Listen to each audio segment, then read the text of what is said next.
Hello नमस्कार दोस्तों, तो चलिए आज अनबॉक्सिंग कर लेते हैं बॉडी लोशन की, जो कि आता है हिमालय की तरफ से। मौसम को देखते हुए बॉडी लोशन खरीदना ज़रूरी है।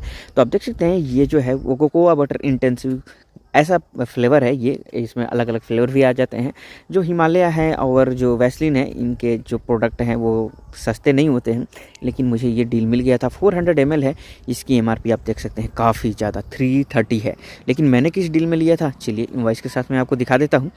काफ़ी बढ़िया डील मिल गया था मुझे। अगर आपको भी मिलता है तो आप ले सकते हैं। 117.6 ओनली, तो है ना, अंडर 120 आपको 400 ml हिमालय की तरफ से।